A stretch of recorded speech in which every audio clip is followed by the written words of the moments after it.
Kia ora koutou, everybody. Welcome on behalf of iPEN, the Impact Planning Evaluation Network, to this webinar, Forging Pathways to Impact. And the pathway that we're interested in today is the policy pathway. We've got George Slim, Hannah McKercher, and Rebecca Hislop joining us today, sort of stepping us through sort of a big picture around what does government think about and need from us when it comes to informing policy. A really great tool that's been developed by Hannah, and then some kind of coalface advice from Rebecca, especially in her role at Manaaki Whenua. I'll let the three of you introduce yourselves as you go through and run your presentations in a bit more detail. But that's enough from me. Over to you, George. I'll stop sharing my screen and let me know if you have any issues. Cool. No, thank you very much, Cara. I will just try and share my screen. Let's do that one. Lovely. And let's get it going. Cool. Okay, so I'd like to just quickly run through what the Office of the Prime Minister Chief Science Advisor does, and then start talking a little bit about the project that we're working on, connecting policy and research, and hand over to Hannah. So the Prime Minister's Chief Science Advisor, Dame Professor Juliet Gerard, to give her a full title, or Juliet as she is pretty widely known. What does she do? It's pretty much what it says on the box. Prime Minister wants science advice, the Prime Minister gets science advice. So, and it's broad, it's across any area that the Prime Minister is interested in.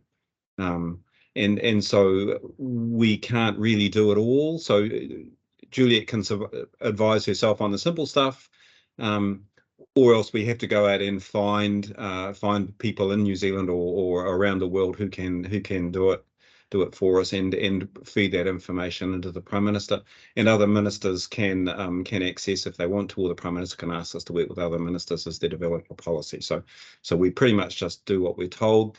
The other roles are promoting the understanding and engagement with science, and so we do a lot of that work, and you'll see Juliet out and about doing that. And also, it's not all one way. So where there are science issues that the science community think are important and that government isn't addressing, they can approach us and talk to us and get them raised, or not if we think the work is not really useful. And also building international relationships, which is why possibly you've got me rather than Juliet, because she is currently in Washington making connections there. So Juliet is nominally independent, employed by Department of Prime Minister and Cabinet through a contract with Auckland University, and so she can say what she wants. Obviously, the relationship has to be pretty good. If the Prime Minister gets tired of her, then she can step down. But there's no constraint for providing advice that we need to. And the vision for the role is to provide a trusted bridge so that there can be flow, as I said, both ways between the scientists, government, and society and government. And fortunately, just as Juliet was being appointed, there was an article in Nature about how good science advice works at that level. And we've very clearly adopted the 4 principles inclusive to get as many people involved in giving the advice as is useful, rigorous to make sure the advice is the best advice that we can give, transparent to make sure that people can see how we got the advice and where the advice came from. It's not just a black box, and accessible so that people can find us and engage with us as widely as possible. And so we've done our best to stick to those rules. It's not always straightforward. And as we will get to hear a bit more of, the big challenges for this role in particular is providing advice on a useful timescale. So, and that was really shown in just a brief anecdote. So when Juliet and Jacinda Ardern first met, Juliet offered her text number, and the Prime Minister laughed politely and said, "What do you think? There's going to be a science emergency." And that ended up with Juliet being texted at 2 in the morning and when she was in the bath, and just a constant exchange of views as first White Island and then the COVID emergency hit. So responding to that sort of thing on that time scale is really quite challenging, because obviously science science is a 30-year time frame. The political time frame is 3 years, and the disaster time frame is hours, minutes, days. So what does the office itself do? We provide advice, as I say, when asked for. So we can give reactive advice when there's an emergency. We rustle around and find the best advice that we can and help build that into government. And then also proactive, the Prime Minister can ask us to undertake take work in particular areas, and the first of those was in the area of plastics waste. We've done a big report on commercial fisheries and other things. So we can just be asked to do stuff as it happens, or we can do a bit more of a forward look at what is coming up and how we can respond and do a more formal evidence synthesis rather than try and find experts and do it on the fly. The three categories of advice really fall into three. So informal advice is where the Prime Minister asks a question and we give a relatively informal answer based on our understanding, or make informal connections with experts. And that's a lot of the time is where the Prime Minister is getting advice from departments and just wants to have a bit of a sense check to make sure whether the Prime Minister's Chief Science Advisor agrees with it and whether it fits in with their understanding of how things work. And so that is actually a tremendously valuable way of working, of where something doesn't look right, an issue can be raised, where a gap is spotted. We can pick things up, and a lot of times where advice falls between two departments, where departments are putting up competing advice in particular areas, and it can be explained in a way that makes sense. So that's a tremendously valuable overworking, and built on the development of a really strong relationship between the Prime Minister and their advisor. The other bits of advice we can do are small bits where we just go out and have a quick look and try and get something public facing of areas that are of particular concern. And the areas there, everybody got very excited about 5G and how it was irradiating, and we had to offer advice that there's less to worry about perhaps than a lot of people raised, and put that up on our website. The issue around nitrates has been more interesting, and meth contamination in houses. These areas which are of immediate concern, where we're working to give public information and also working with agencies to make sure that the impacts are mitigated. And then the biggest piece of advice is where we do a formal evidence synthesis. We're asked to prepare a report, and we spend upwards of a year working on a report which we can give to the government, typically with recommendations. The Prime Minister asks for those recommendations to be addressed, and we get a report as to what has changed as a result. And that's a big process with a fairly direct policy engagement response. And you can see all that, the various hot topics and things we're working on. You can see that on our website by way of trying to be accessible. The most effective science advice is delivered just ahead of the policy agenda, and that is a very, very important piece to consider in the office. Absolutely, and even when you're just considering how you are going to deliver advice based on your work. If you are too far ahead of the policy agenda, if nobody's given it a moment's thought, then your advice is not likely to find a home. So you can try and gather a home for it and get a place where it can be assessed. But if you're way ahead of what people have been thinking about, it's very difficult for people to engage. That's hard for scientists to understand. They like to look ahead a long way, but the policymakers are dealing with the stuff that's directly in front of them, and if it's not, then it's hard for them to work with, and you have to go back and start getting it onto the policy agenda and then addressing it, which is a difficult process. And of course, if it's too late, if it's already a problem, the policy's been done and set, then coming in there with additional science advice is unlikely to get a good response, because if somebody has set a policy and you're popping up and saying this policy is rubbish, nobody really likes that. Whereas if you got in at the right time and you say, look, we hear you're talking about this policy, the evidence is that it's unlikely to work, do you want to give it a bit of thought? That is often extremely well received.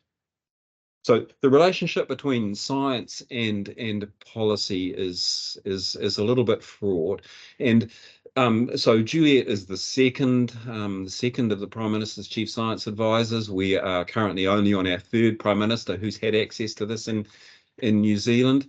But when Professor Sir Peter Gluckman, the initial science advisor for New Zealand, has done an awful lot of thought in these areas and published some very good work on how it works. And I've tried to distill this down into these points. But science is never the only and really the most important part of making policy. And researchers sometimes forget that. And so they're banging the table about things which simply cannot be done. And so it would be lovely, and the science says it would work, but the world doesn't work that way, and so policy isn't going to do it. And you need to think about, if you do have policy, how it will be fit into the context, not just the science.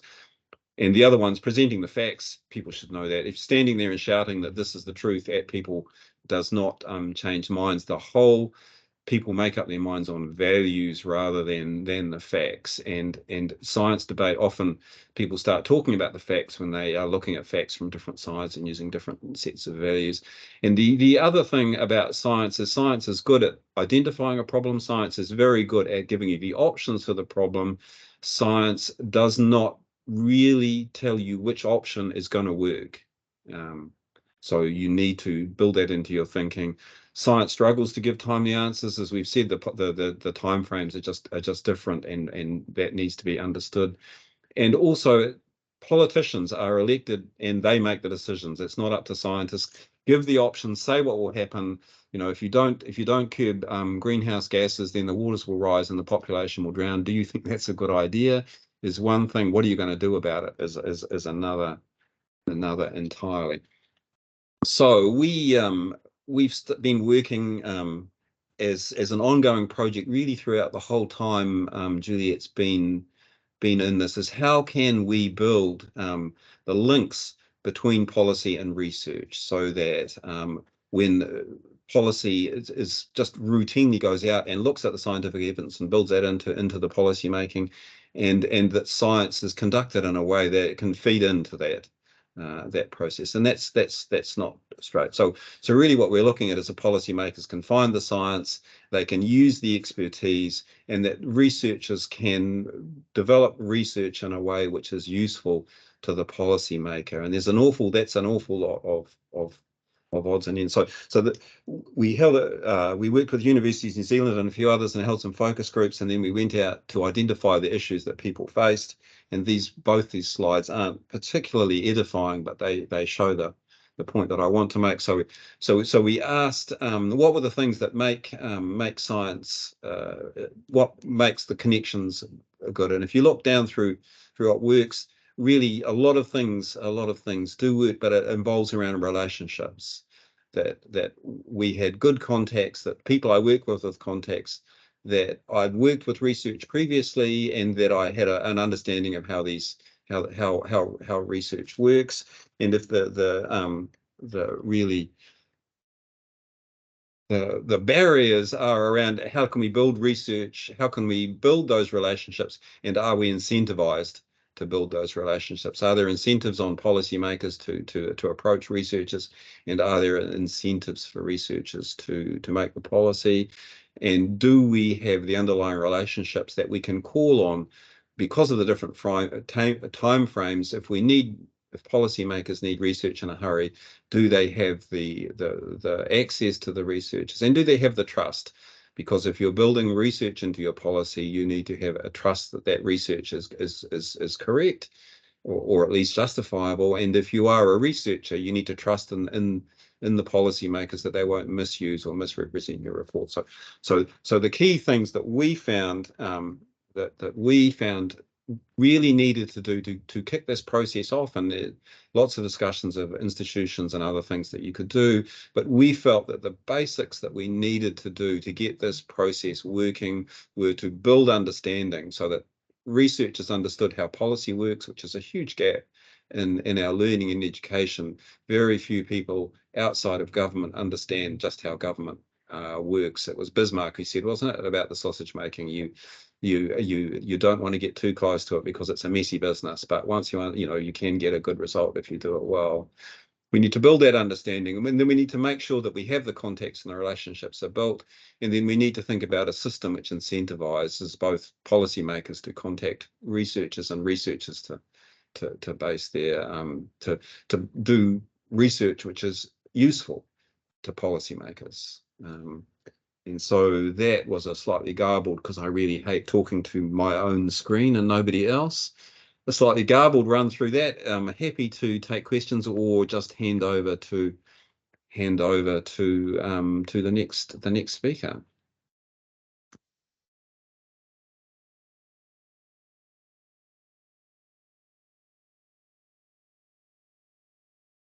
You're still on mute, Cara. Thank All right, you. I thought Sorry. It was just me. No, okay, sorry.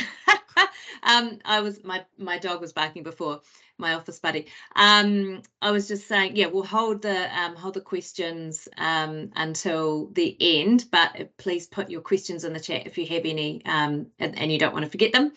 But I'm going to hand it over to Hannah now to talk about developing some practical tools for us to use. Oh, kia ora, Cara, and kia ora to everybody out there.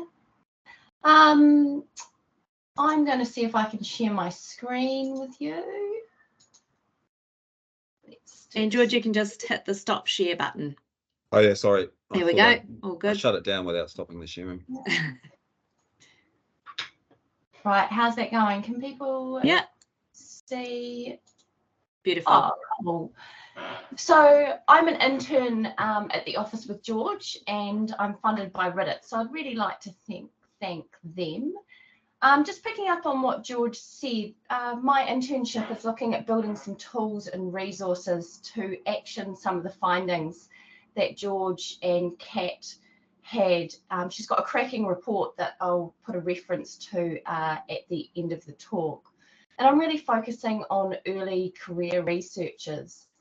So as George said, there's heaps written about the complexities of the science and policy interface, and it's often really high level and theoretical. It's not really accessible for early career researchers. So with that in mind, I'm going to start with something that summarizes some of the problems, and it's hopefully a bit more accessible. See if we can give this a go. Next slide. So sorry guys, in essence, I've got an animation there. It's based off the findings from Kat's report. It summarises the challenges that are faced at the interface. It's accessible both on the office's website and on Reddit's website as well. And what we found is that despite the challenges, there's an overwhelming appetite on both sides of the gap, science and policy, to work together and bridge it. So I've tried to build some resources around that, and the first ones are specifically for Reddit. I looked at a case study for them, which was helpful. And then the second one, which I've got shown up here, is a booklet which profiles 13 researchers affiliated with Reddit. So here's one from Mahika here. And the idea is that these booklets can be given to MPs, their staff, local government or officials at meetings, and it's a sustaining reference to the policy relevant science at Reddit. And like, okay, they might rock around the bottom of somebody's laptop bag, or some might even end up on a bookshelf, but they're a tangible reference and a reminder that can be referred to in the future. And they offer longevity that's often lost in a tweet or a LinkedIn post. And I reckon this is really important as the policy cycle changes and as relevancies of the day change, or, you know, there's an election, or when policy staff start to move around agencies. And it was a really interesting exercise to get researchers to identify 3 ways their research is relevant to policy and get them to do it in 1 sentence, because it's really tempting for people to tell you what they've done. But talking to policymakers, they want to know what's relevant to them. They get a lot of paper across their desk, and they're more likely to engage with someone if there isn't the fear that they'll take them down some scientific method tunnel. It's much easier for them if there's little breadcrumbs, like the little bullet points, where they can see how the science is relevant to what they're responsible for.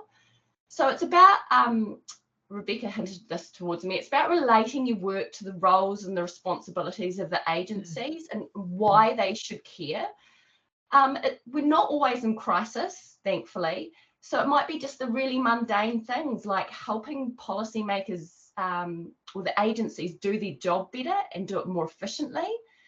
And when we ask policymakers, you know, how as researchers do we do this, we don't know much about the ins and outs of every agency or every ministry. They pointed us towards the briefings to incoming ministers, which are a really good overview of the responsibilities. They're publicly available and they're regularly updated, or at least with new and incoming ministers. The third output that I did, can change slide, is an expansion on that booklet, and it's a policy brief, guide and template. So this is available to everyone again on the website. So the purpose of the policy brief is to succinctly inform policymakers of the science, what it means, and provide a range of potential applications. And there's really superb guides available internationally, but we've designed one in the context of Aotearoa, and I've also slotted in an animated movie to complement the guide, because sometimes it's just easier to see some pictures, which is exactly the feedback we got from policymakers, that they have a lot of paper, and a sneaky picture or an infographic is always well received. So here's a couple of examples of the policy briefs. I've got one here. And they've used the guide and the template to make an A3 document, which is apparently how Wellington rolls on A3. So I guess what I'm saying is, when we consider things in the context of Aotearoa, it's really imperative, given the Crown's obligation under Te Tiriti, which are implicit in the science policy interface. So this is what makes it different to the international resources available. And this obligation is reflected under the new Public Services Policy Act of 2020, which requires public service to support the Crown in its relationship with Māori. It's often really hard for researchers, again, to turn their mind to this if it hasn't been part of the funding or the way it's designed. But I guess the thing to remember is that it's a template. It's just that. It's not a form. It's a starting point for preparing a document.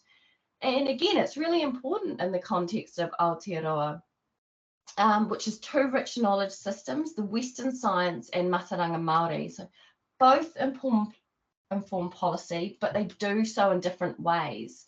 So a Te Ao Māori view and a Western science view, they have really just different aspirations and perspectives, and that can't be encapsulated in a form. So the template is one place for researchers to start connecting policy. So here's another example here. And lastly, what have I got on the last slide? Oh, so this is a little summary of the resources that I've put together, and I've also got a reference there to the report by Kat.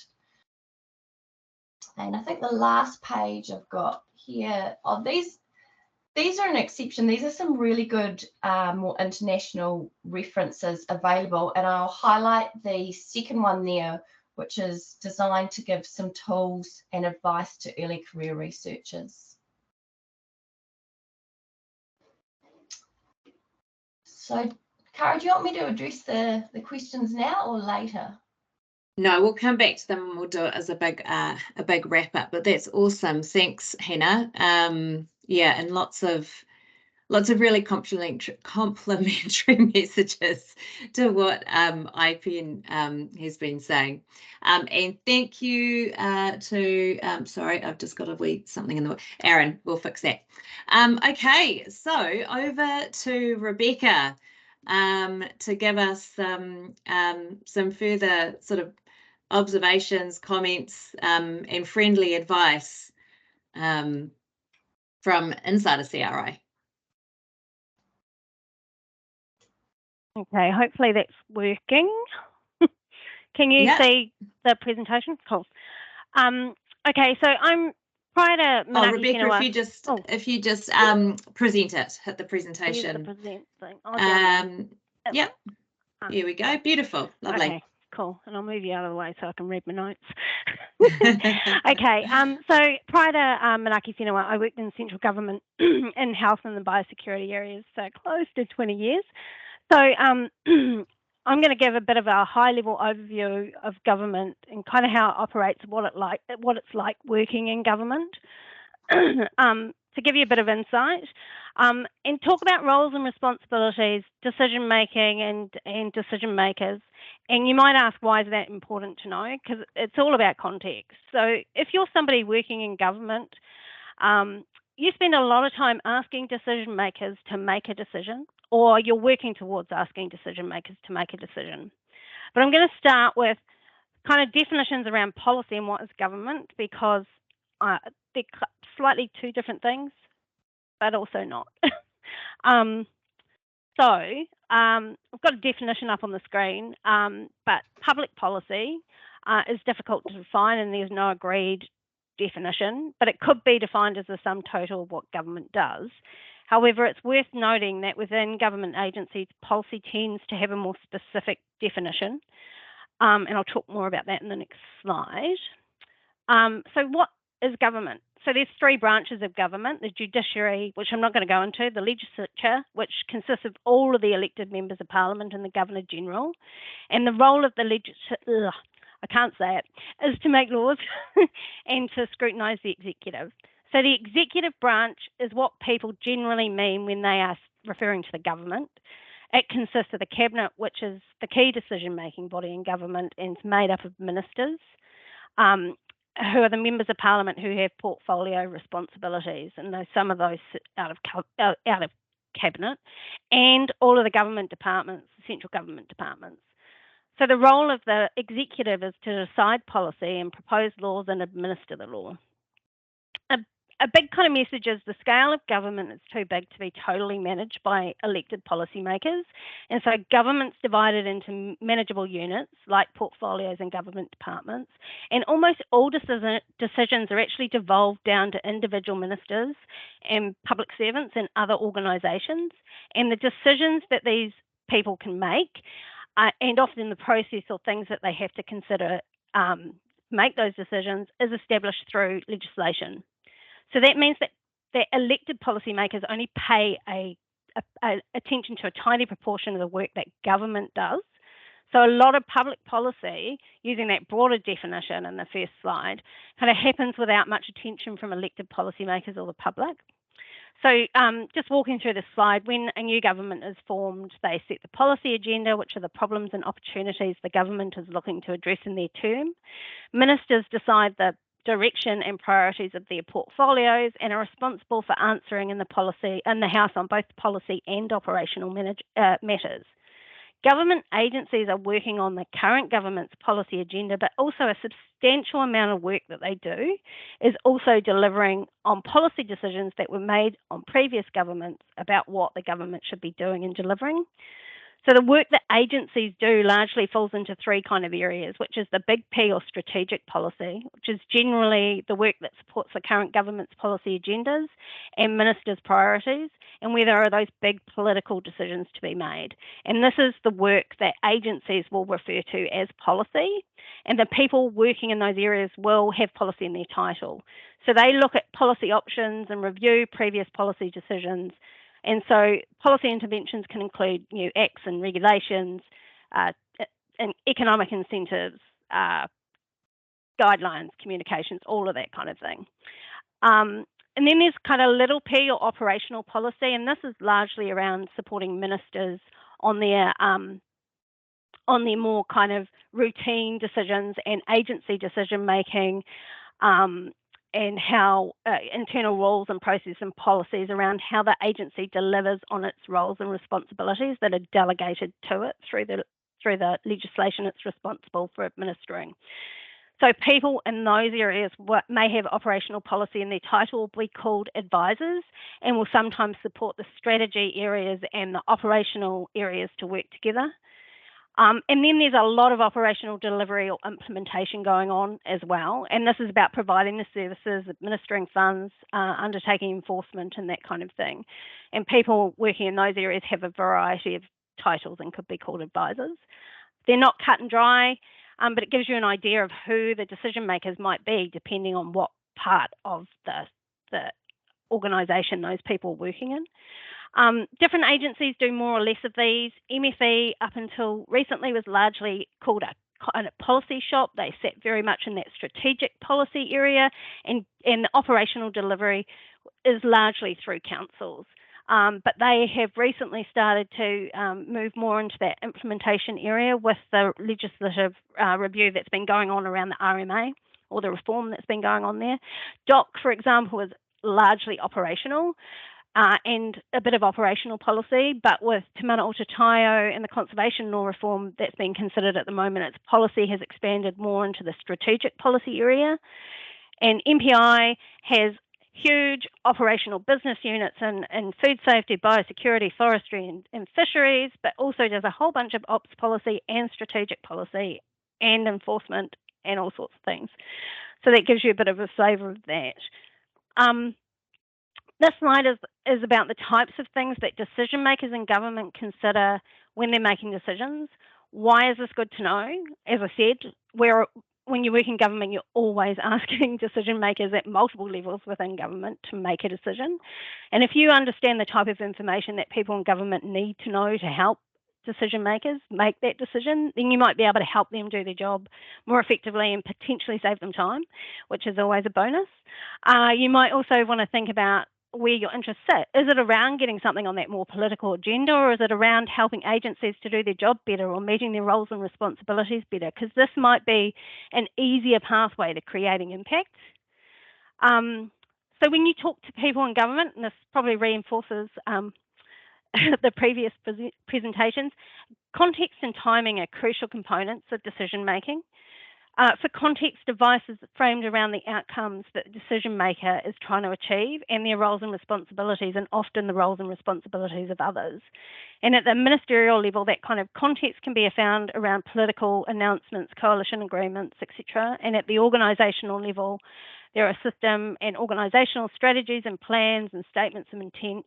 And just reinforcing what Hannah said, that a good source for that high-level overview of roles and responsibilities and priorities and existing work programs can be found in the briefings to the incoming ministers that are created for each portfolio, and they're usually publicly available. The timing question is all about, do I need to make this decision now? A crisis or a political noise and political agenda will always drive the decisions that tend to get made quickly. And that's not to say that those longer term or slow burn issues won't get picked up. It just takes longer and might require a series of smaller decisions that builds a case for change over time. And the detail of the advice that you provide is always around what's the problem or the opportunity. And that's a very broad question. What are the options and what are the risks and impacts of those options on people, organisations, the environment, the economy? What's the cost and benefits of these options? And what's the decision that you're asking me as the decision maker to make?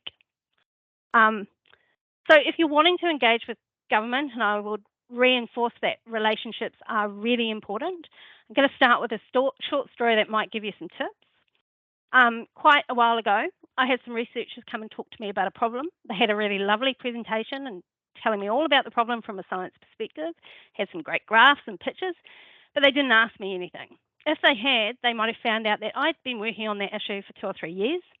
I was working on a business case to fund a program, so I knew the problem, not just from a science perspective, but the impact it was having on the environment, the economy, and on communities. we'd released a strategy on what needed to be done to fix the issue and already had political support to put a budget bid in. And so we'd already established some working groups, and one of which had membership from another CRI on it. But the skills that those researchers had come to talk to me about would probably have been complementary to that technical advice that we were receiving there. But they didn't find any of that out because they didn't ask me anything. They treated me like I didn't understand the issue, but mostly I didn't know what they wanted and why they were there. So in general, researchers tend to be invited into a process where a decision has already been made to do something. And that process can be around doing work to support additional decision making or to support implementation of decisions. But in general, the researchers invited in are already known quantities. Time is often tight, so there's a reliance on existing networks and relationships. So if you're wanting to engage in and build those relationships, some tips are get clear on what you want to achieve out of the engagement. I've got some questions up there. Remember that synthesis of evidence is usually the most useful in a government context, and it's not the only thing that gets considered. Are you talking to the right part of the organisation? What are the roles and responsibilities? Who are the potential relevant decision makers? Are they big political decisions or is it more operational? And while advisors and analysts in government tend to be generalists, don't assume that they don't understand the problem. Can you find out what issues they're working on, what they know, what they're interested in, and what outcomes they're looking to achieve?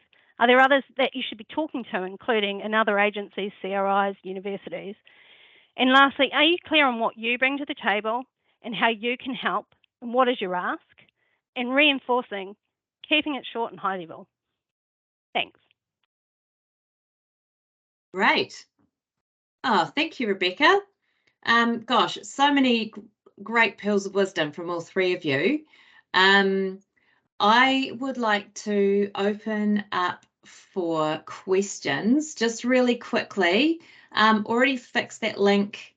Aaron, thank you for letting us know. I've fixed that in the background, so hopefully it's working, but you've also got the link to the main page in the chat for Hannah's stuff. And if I may just, I mean, it's in the news item, but one of the great things that Hannah's template has really done is focusing on the A3. Government at all levels is so short on time. I mean, you just imagine how short on time you have. And honestly, how many science papers do most scientists have an opportunity to read? I've got a stack that just grows and grows and grows that I never managed to take a chunk out of. They're just the same. So A3s are such a great way to communicate effectively, but also help you sharpen up how you're thinking about the issues and how, you know, to Rebecca's very point, what is your ask? What is the value that your bit of science can add to the challenge? And yeah, asking, getting to know the agency, and yeah, getting to know who you're talking to first is it's far more efficient and effective, but it takes relationships, as both George and Hannah were noting. But otherwise, does anyone have any particular questions? I'm going to just scroll up. I don't think I said any apart from Mark's comment about the so what. I'd also invite you to take yourself off mute and ask your question directly.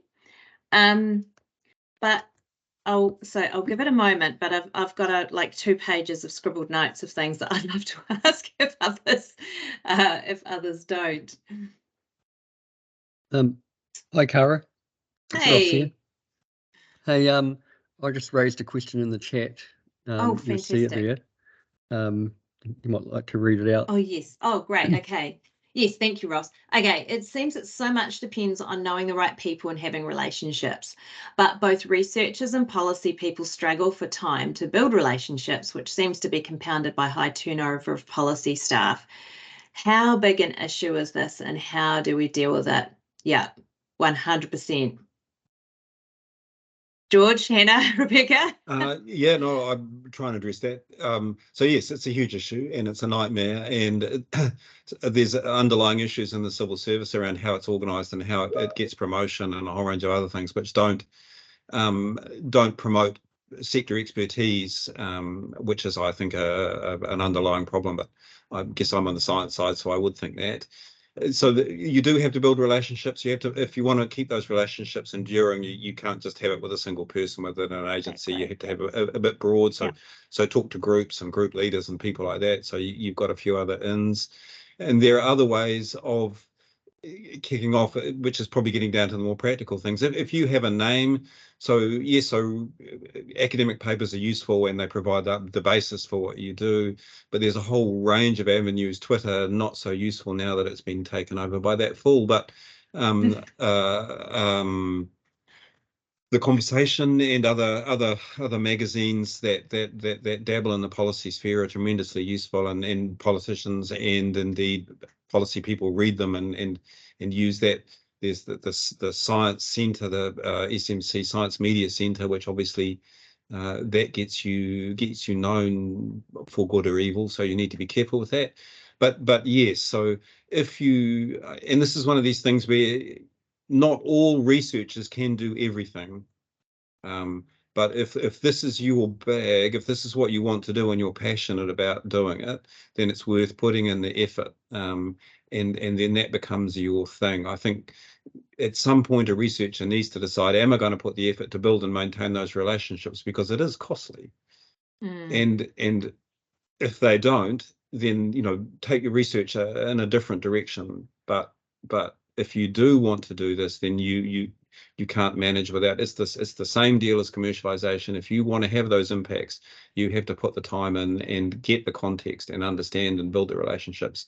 But if you don't, then you need to think, okay, that's not for me. I have friends who can do it, or I can build staff who can do it. But there's no shortcut, basically. Maybe a follow-up question, George and Rebecca, feel free to chip in. I saw you nodding furiously, Rebecca. Wes has posed like the natural follow-up about funding to support maintaining those relationships. Too often we build relationships, the funding runs out, and everyone has to move on to the next project. And that's certainly a barrier that iPEN has identified through some of our own systems analysis. What would be your practical advice and response, George and Rebecca? Your turn, Rebecca. It's really hard because government is very fast moving and there is a lot of turnover. But the problem is, if you're not a known quantity, you don't easily get in the door. Yeah. And I would say that there are areas of most agencies where there's a science policy kind of interface, and those people can help you to find the right parts of the organisation. I can't really talk to the funding within that's available within your organisation to maintaining those relationships, but I think there are ways, and it's about asking for those other people that you should be talking to and keeping those relationships with. Yeah, even going to the people that have left and ask them who's replaced them. Can they introduce you?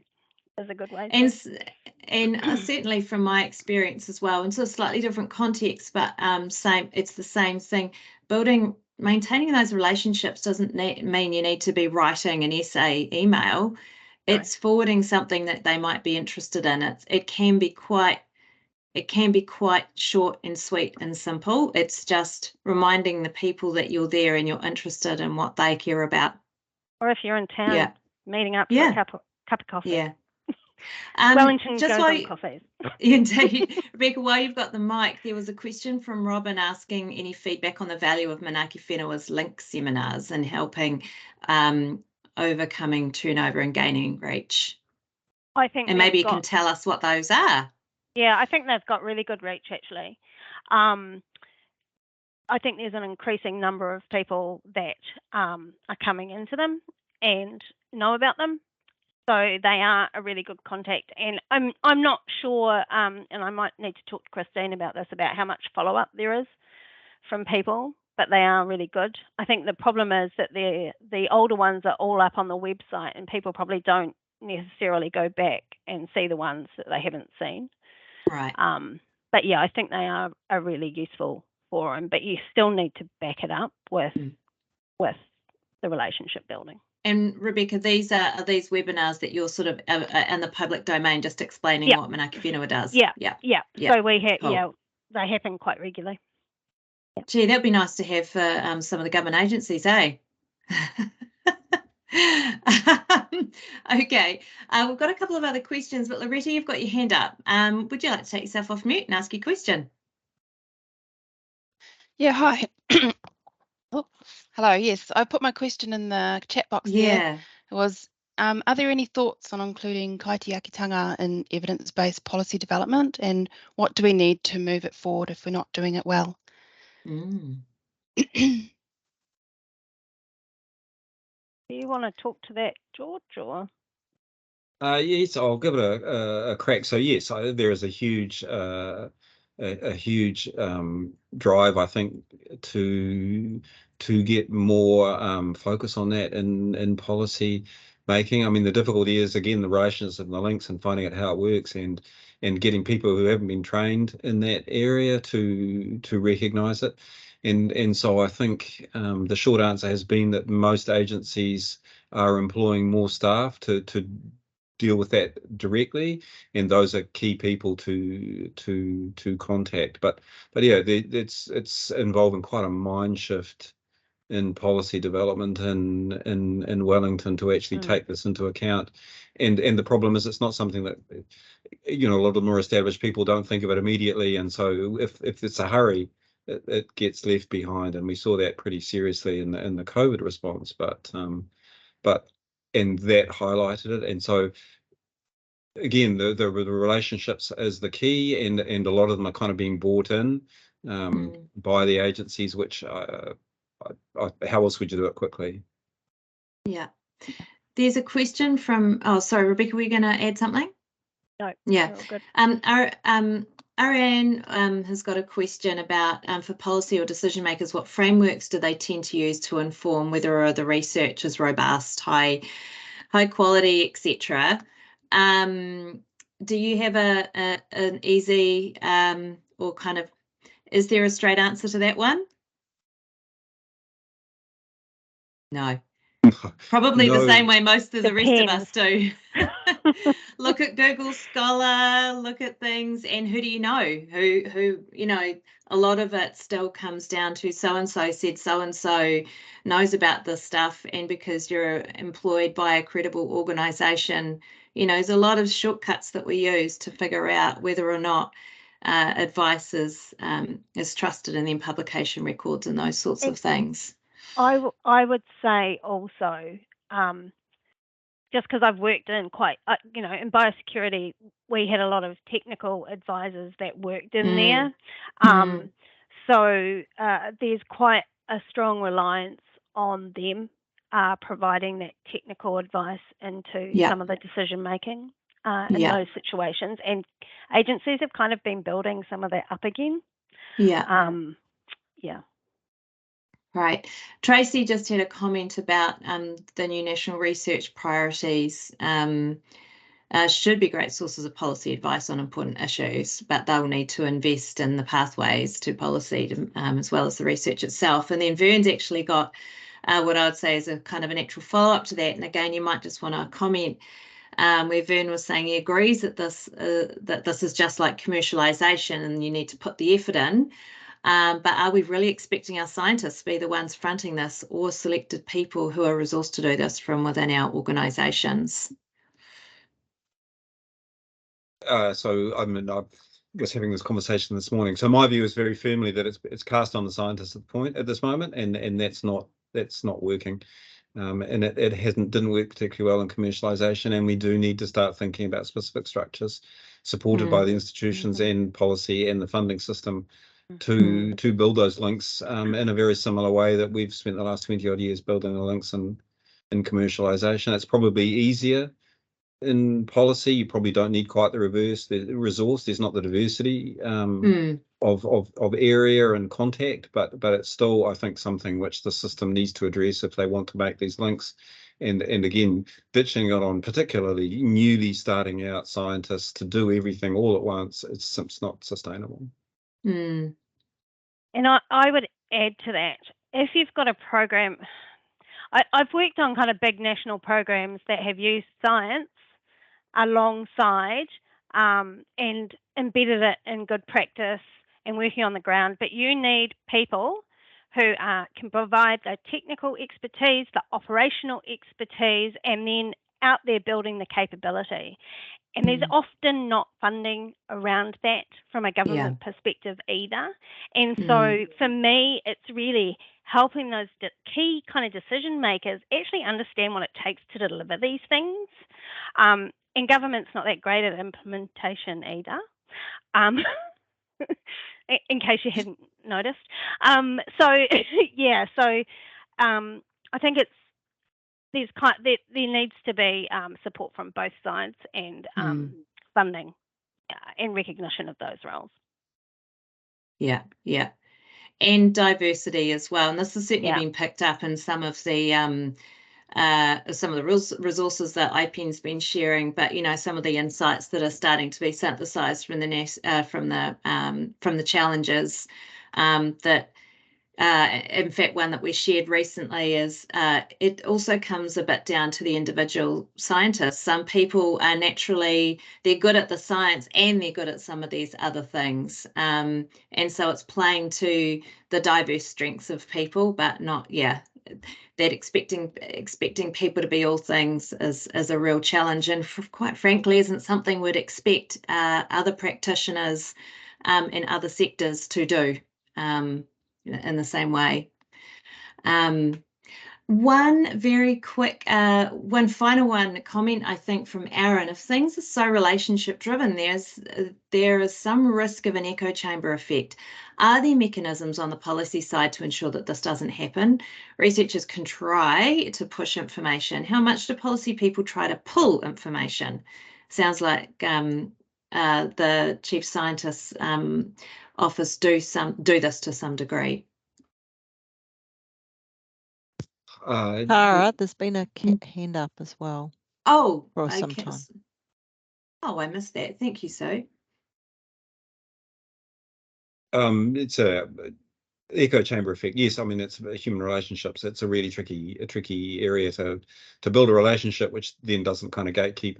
And obviously, it's easy to work with people who agree with you, and less easy to work with people who disagree with you. So that needs to be watched for. We don't. So as an office, we don't think that policy people pull research enough. I would say that we would encourage the agencies to go out and find research, and the rise of the chief science advisor within each agency, I think, is the biggest thing that we've done for that so far. But we'd like there to be a culture that policy people go out and find research in the area, and that's just a natural thing they do, and that they do it diverse, and they don't just take the stuff that agrees with their side. But yeah, no, these are all long-term, difficult, human issues. Yeah.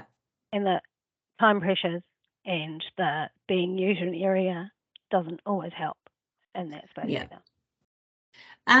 Now, the person who had their hand up, I can't find you. So would you mind taking yourself off mute and asking your question in the last couple of minutes?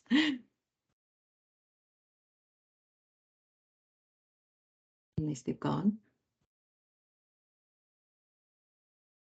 I'll wait for another moment.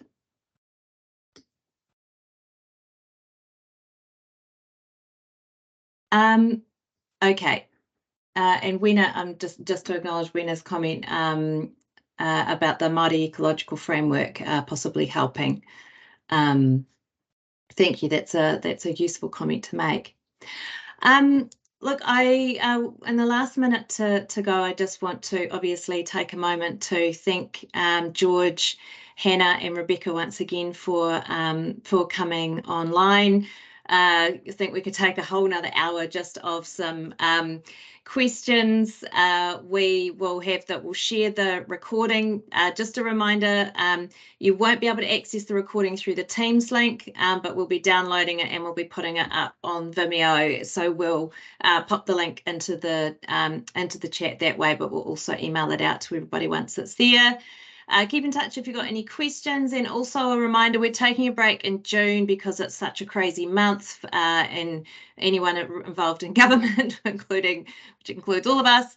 But in July, the last week, normal of the month, we'll be hearing from MPI, who are going to be talking about actually an organisation of very much of their operational policy, as well as the sort of more strategic policy space, talking about what does science impact mean for them and how do they support it. So really hope to see you then. Any questions, get in touch. And if you've got any questions for George, Hannah or Rebecca, I know that they'd be happy to hear from you as well. And if you can't find them, reach out to Chanel or I and we can connect the dots. But thanks again, everybody. Have a lovely afternoon, and stay well. Ka kite anō, everyone.